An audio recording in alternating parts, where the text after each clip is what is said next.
Good morning. Good morning. Hi,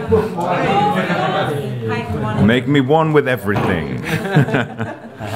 Okay, my goodness. Right. Could I please have an A9 II? Would be a sensible thing to have. A 2470,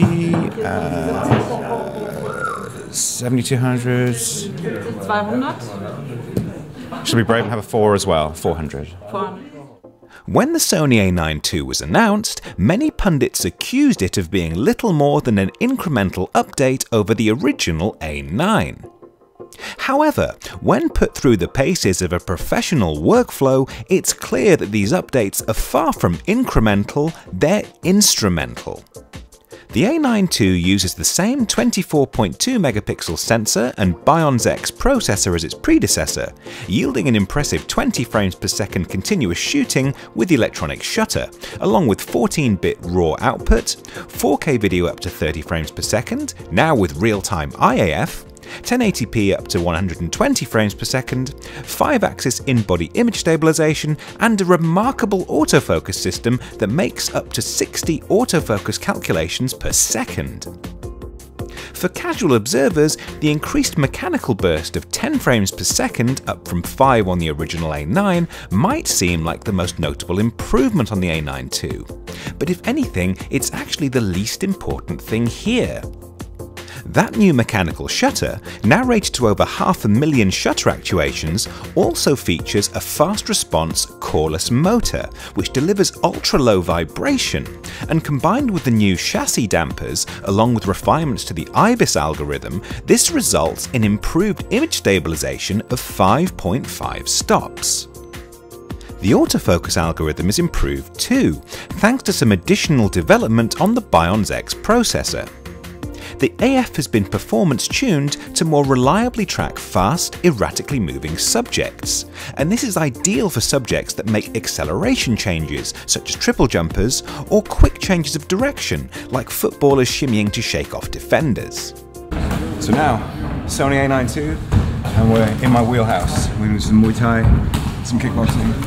I say we, I'm gonna shoot it, they're gonna do it. I'm gonna do some wide angle, as I say, 2470. So we're gonna get some nice close-up action here and see if this ferocious tracking and eye tracking is as ferocious up close. It's not just autofocus speed and continuous shooting speed that's been improved though. Crucially for professionals, transfer speed has been dramatically improved as well. And to non-pros this might seem like nothing significant.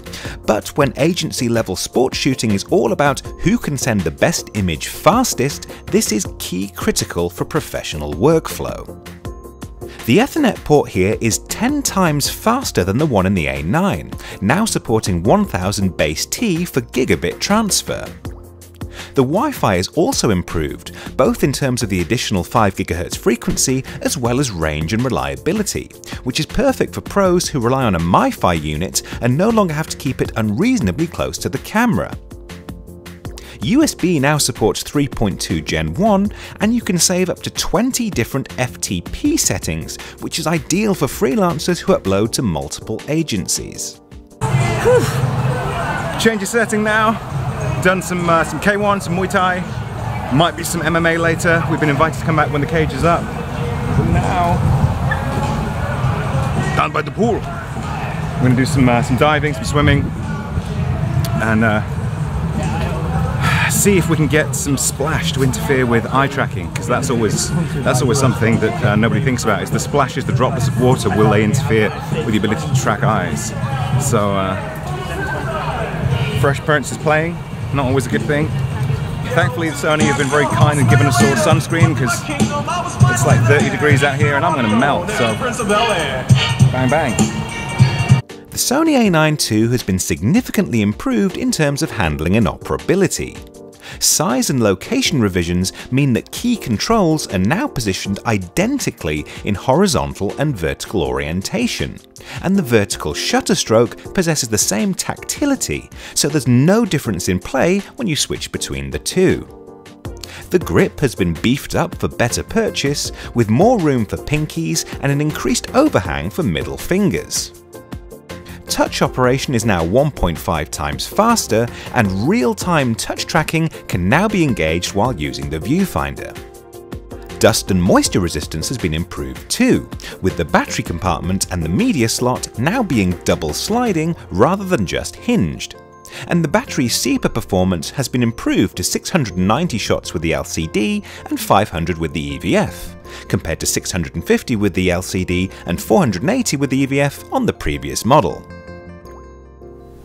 So short of going to the Olympics and shooting everything under the sun, I think I've put the Sony A9 II through as many stress tests as is reasonable. In each of these environments, the Sony A9 II performed pretty flawlessly. There's very, very little to complain about, and I think really the strength of this camera is its ability to react to those erratic behaviors, those erratic twitch sporting actions and activities. And what people forget, it's easy to think that, you know, sports photography is just about burst mode, it's just about the speed of continuous shooting. But it's not, because there are a lot of cameras that can shoot fast bursts. That in and of itself is nothing special. We're now moving beyond, it's no longer the speed of the camera, it's the speed of the user. And you have to be able to shoot at the speed of the sport itself. You have to be able to, this is almost impossible to do, but you need to be able to shoot as fast as the boxer can throw a blow. The camera feels very elegant in operation, there's no delay at that point, and there is no delay in terms of finding focus. The camera is finding faces, it's finding eyes, it's tracking without needing prompting. It doesn't need you to find the focus point and dial that in first. It just works. You hold down the focus button, it finds the subject. It just knows. It knows where the face is, it knows where the eye is, and it can track and follow that regardless of what the subject is doing. It doesn't matter if it's boxing, where, you know, it's furrowed brows and it's heavy erratic head movement. It doesn't matter if it's volleyball and it's wide eyes looking up, looking to find the ball in the open space. Again, during volleyball, whether the subject was being obscured by other players or obscured, you know, in the foreground, or whether the subject was being obscured by the netting, the camera would find and maintain focus on the eye. It was incredible. So that speed of input is there, but also the fact that the camera can fire off 10 frames a second it's a ferocious speed. But that ferocious speed is no good if there's a delay in the aftermath of that shooting. If your camera, if it takes 10 frames a second, if it takes 3 or 4 seconds to buffer what you've just shot before it displays it to you, that's no good. In the field, that's no good. And the A9 II doesn't have that. Fire your shots, press play, and they're there. Scroll through them, there's no thinking, there's no wasted motion. So that ferocious firepower in terms of the pure frame rate is backed up by ferocious processing speed in terms of actually showing you what you've just captured. Again, this dynamic focus, which is, it's now calculating 60 times per second based on face, tone, color, pattern. It's using this conglomeration of information and data to work out what the subject's doing and what the subject might do next and where it's going to be. And this is borne out, again, I've said it before, but in terms of the boxing and the kickboxing, being able to track a subject who is feinting and parrying, their hip movements, and these are all things that autofocus hates. Autofocus loves weddings, where people are walking down an aisle. But in a combat sport, where there are limbs obfuscating the focus, when there's an opponent moving back and forth, when there are hands covering eyes at certain points, and there's all of this head movement, to be able to maintain this adamantium autofocus on the face and on the eyes is just, it's truly something to behold. As I mentioned before, I think the one drawback, because using the camera is no longer, the speed of the camera itself is not the issue, it's the speed of the photographer.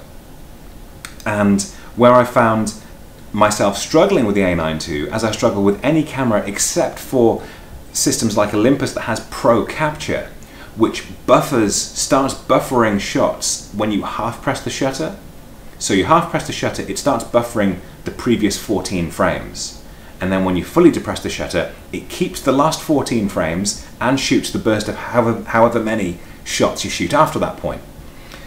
So you get those 14 frames before that with the A9 II I was missing because my reaction time isn't as great as these athletes. I don't have that grammar with volleyball. I don't know when the girls are going to spike or when they're going to, whatever it's going to be. So I'm reacting and trying to keep pace, and I can't do it. I'm too slow. The camera's fine, I'm too slow.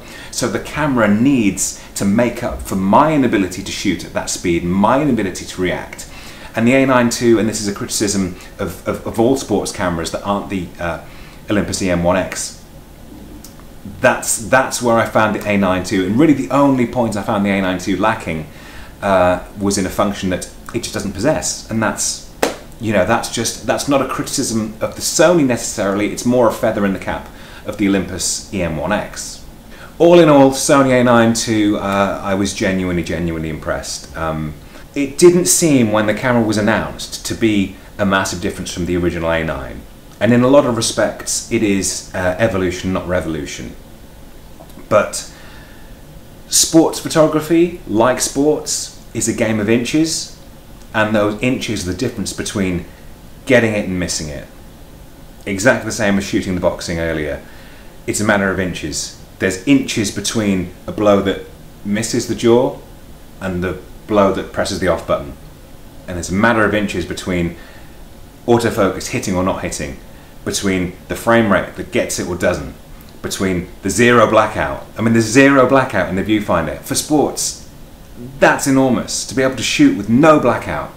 So you don't miss that second, you don't miss a moment either recorded or in terms of what you're seeing and what the next instant's going to be. I think it's the sports camera to beat. And we know a little bit about the Canon 1DX Mark III in terms of it's going to have a deep learning autofocus algorithm and the AF system that has 28 times the resolution of the AF sensor on the 1DX Mark II. These all sound great, but that's the camera of next year. The A9 II is the camera of right now. The Sony A9 II is the fastest, most ferocious full-frame sports camera I've ever used. Its blistering speed and autofocus performance are matched only by its phenomenal connectivity, which promises to be a genuine game changer for pro shooters. This camera is now faster in every conceivable way, from burst shooting to eye tracking to autofocus acquisition to transferring files, but the result is that the photographer's reaction speed simply can't keep up with the camera speed. I would love to have seen Sony implement something like Olympus Pro Capture feature. For all the other tech that's been included here to make sure that you always get the shot, it's a shame that the tech isn't here to make sure that you don't miss the shot. Still, if my most damning criticism is the fact that the A9 II is too fast to keep up with, then surely that's nothing but a win for Sony. For full-frame sports photography, this is unquestionably the camera to beat.